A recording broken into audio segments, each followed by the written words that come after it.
Republican fingerprints were all over the tax cuts to the wealthiest people and corporations in America to the tune of $2 trillion.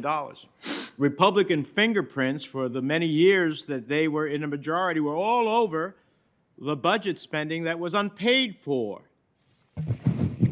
Republican fingerprints are all over the politics of this now. When Democrats were in the minority, Democrats did the fiscally responsible thing. They voted with Republicans to recognize the debt that had already been inherited.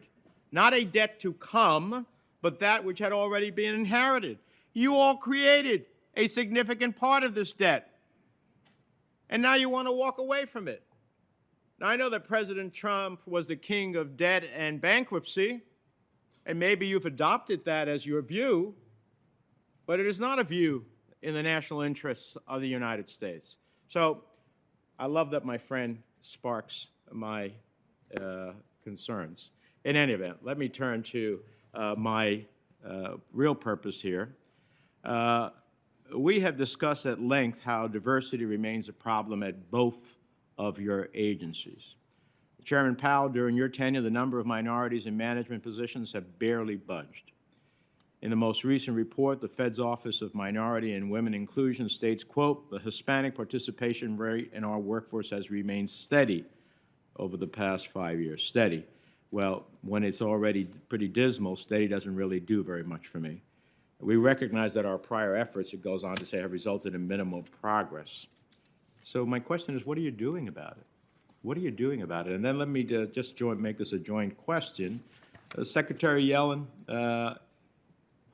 I see the same thing happening at Treasury. I've raised this from the date of your confirmation proceedings to most recently. I'm really chagrined that I have to be forced to consider not voting for nominees because it's the only way to get the attention of these agencies. But if you're sitting as one of the few Hispanic American senators and seeing what is coming forth from this administration, especially in these two sectors, it's abhorrent. So what are we going to do about it? Chairman? So let me start briefly by agreeing that if you look at successful organizations in the United States, private and public, you will almost always see a successful approach to diversity, a focus on diversity from the top. So I think it really starts with making diversity a high priority. I have done that. My predecessors have done that. If you talk to any of our senior leadership, the people who do the hiring, the people in all the divisions, you will see that they talk about diversity, that they focus on diversity in hiring. But if it's not high priority, it's a dismal failure. I mean, I hear high priority, but, you know, the proof is in the pudding, and it's just not there. So I don't know how high a priority it is when we continue to have the same types of numbers. Madam Secretary? Senator Menendez, I would say that it is a high priority at Treasury with respect to political appointments that I've been involved with. We are very focused on recruiting and hiring Latinos, and we've been engaging with Latino interest groups to identify and source candidates. Just over the past several weeks, we've extended 3 offers to Latino candidates, including 2 Latinas who will serve in leadership roles within the Department of the Treasury, and we'll announce those soon.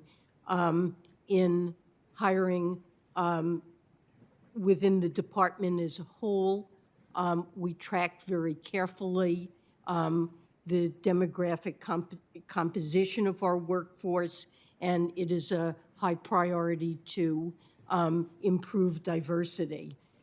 Every Treasury Bureau has a partnership with Hispanic-serving institutions and Hispanic community organizations.